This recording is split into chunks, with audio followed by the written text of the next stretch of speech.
Hello everyone, welcome to Taiwanese Biomedical Scientists in US YouTube channel. And I'm Jason, and today I'm going to talk about what engineers can do in biomedical field. And before I jump to the videos, please subscribe to the channels and like the video and share to your friends if you like it.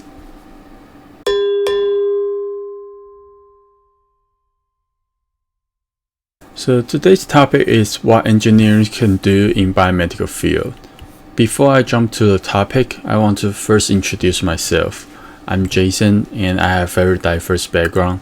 I received my bachelor degrees in chemical engineering and civil engineering from National Taiwan University.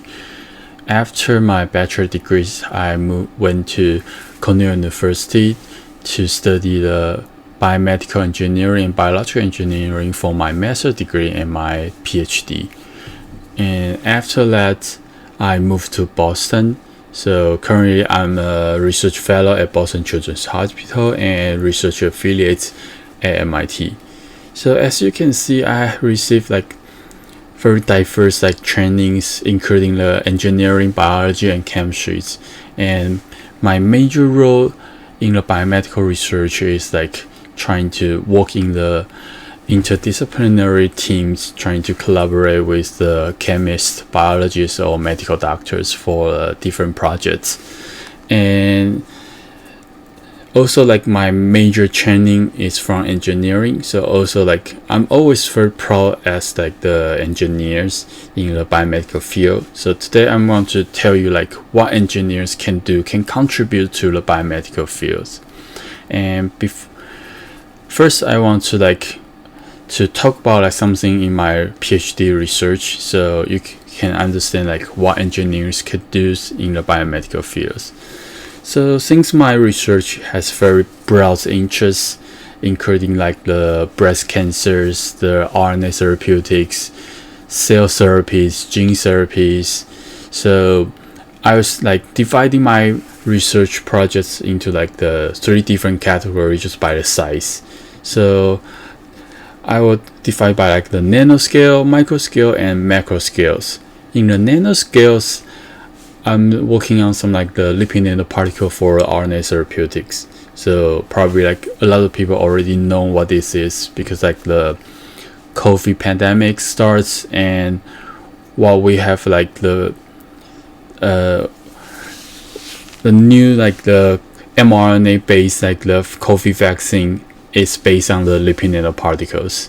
So that's part of my research. And in another thing is the nanoparticles in the biodegradable polymers for the protein deliveries.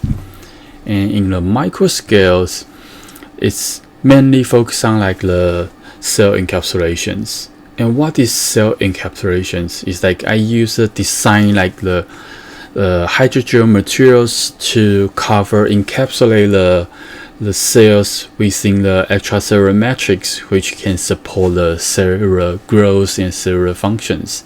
And why we want to encapsulate these cells? Because we can use these cells as the cell therapies. For example, for Taiwan diabetes patients, what we can do is because in the Taiwan diabetes patients, it's their own immune systems have some issues, so they cannot recognize it's their own cells or enemies. So in the ideal case is what our the immune system can do is protect ourselves from the foreigners. But in the Taiwan diabetes patients' bodies, their immune system cannot recognize who is the friends, who is the enemies. So what they are trying to do is to destroy the pancreatic cells inside the pancreas. So what's the results? Because the pancreatic cells was attacked by the immune cells, so these cells are dead, so they can no longer to secrete insulin or glucagon. And what insulins do is trying to decrease the blood glucose, and the glucagon is when we have the low blood glucose, the glucagon can help us to increase the blood blood glucose levels. And the next things we wanted to how to treat or cure this like the type 1 diabetes patients. Instead of the insulin injections, what we were trying to do is like, how about we encapsulate some of the pancreatic cells and then transplant into the patient's bodies, so these cells can work for us to respond to the blood glucose. And then when the patient no longer need the insulin injections. That's amazing, right? And another thing we can do is like, if we encapsulate the mesenchymal stem cells, because this stem cell can secrete the microvesicles to deliver some like the peptide or proteins, and we found like the microvesicles from the mesenchymal stem cells can help on like the wound healings. So that's what we idea is like, if we encapsulate the mesenchymal stem cells and put into the wound areas, and this mesenchymal stem cell can help the wound healing close faster.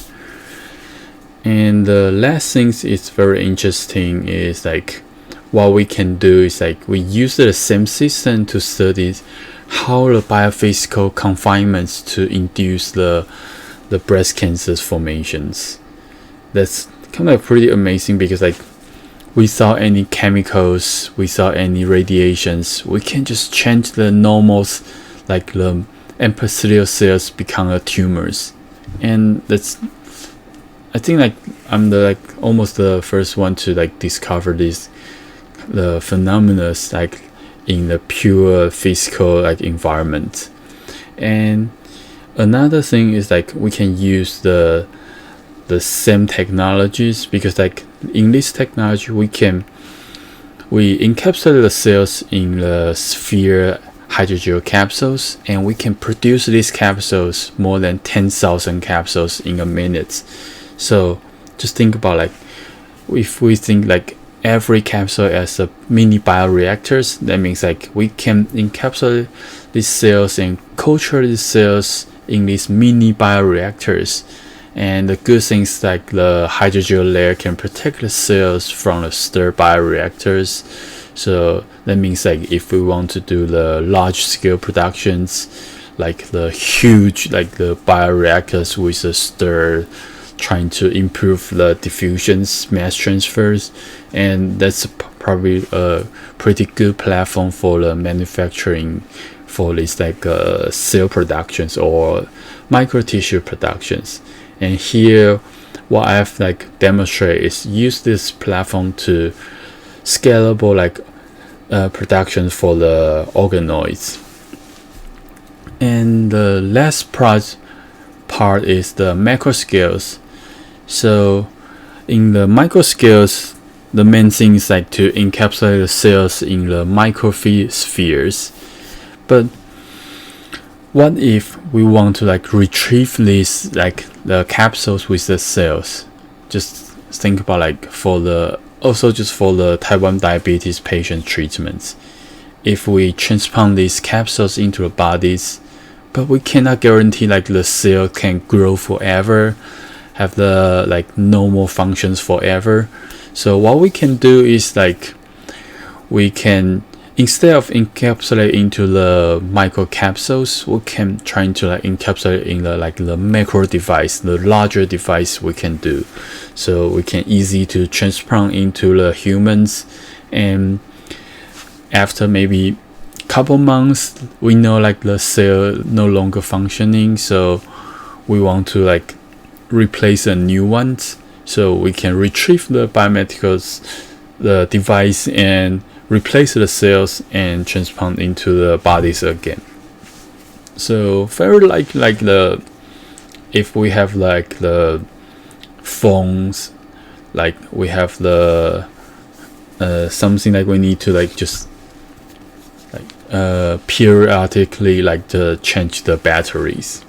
And the last project is like, I think this the most important like interesting things in my project is like, it's kind of like combine the science and art together. So it's an art project. We're trying to like recreate and artificial ear for Vincent van Gogh's. We all know like Vincent van Gogh cut his left ear, and what we're trying to do is like trying to use the tissue engineering technologies, and to also like the cells for the artificial ear was like collecting from his descendants. So after we do some like the gene modifications, so we almost need to make the cells very close to the Vincent van Gogh. So what we're trying to do is like after we make these cells, and then we just see them on like the PCL scaffold, so let the cell to grow and cover the scaffold to form the like the artificial ears.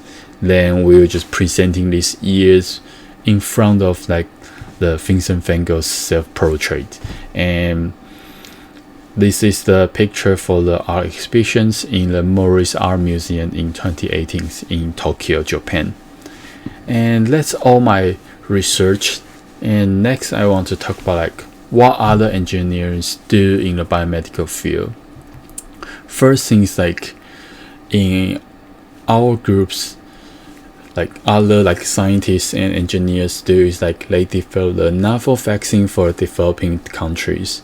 And this project was like proposed to apply into the third world countries, because like in the developing countries it's hard to ask them to like receive the vaccine in the like the for in first now, and like the second shot in the maybe next month, and the third shots in the next 2 months. So it's hard to ask them to like come back to for the like the vaccine appointments on time. So what we're trying to do is like if they cannot make it for the vaccine injections on times, how about like we create like the different materials.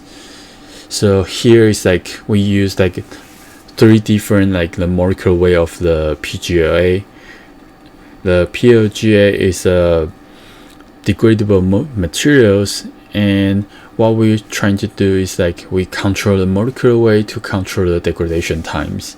For example, the blue ones has the shortest degradation times, and the green one has the longest, and the red dots is the therapeutic protein we want to stimulate the immune response in the bodies. So if we can control the degradation times with one single shot, we can control the release of the therapeutic proteins. And then that's enough vaccines. Instead of 3 shots, we can just use 1 shot to let these people become like the fully vaccinated. And the second thing is like, as we talk about like the cell therapies for the Taiwan diabetes patients. So another issues we're facing is like even like the hydrogel layer can protect the cells from the immune system, so the immune systems cannot attack the cells inside the hydrogel capsules. But the problem is like in our like the immune systems, like the immune response, if our immune system cannot destroy the foreigners, what they can do is like they can coordinate with the like the fibroblast. So the fibroblast can secrete the collagens to cover the whole biomedical device. So what the collagen will do is like they will like totally kind of like isolate the device from the bodies. So the worst thing is like these fibers will like cut off the mass transfer, so the cells cannot receive any nutrients or oxygen anymore, so the cells will die inside the device. So what we're trying to do is like our like the previous members developed 3 different like anti-fibrotic materials. So with these materials, it can like alleviate the immune response from like the foreign body's response here. So trying to like suppress the immune response to prevent any fibrosis happens after transplantations. And the last the example is the novel mRNA-based therapeutics. And as we pretty familiar, that's the COVID mRNA vaccines.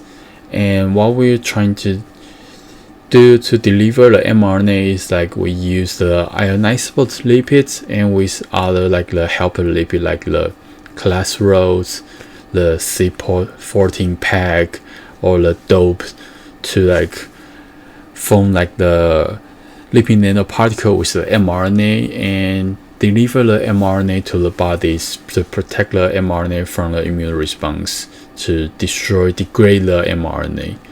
So that's all the example like that what engineering can do to contribute the biomedical fields here. And hope you enjoy the videos, and please let me know if you have any questions, and I'll see you in my next videos. Bye.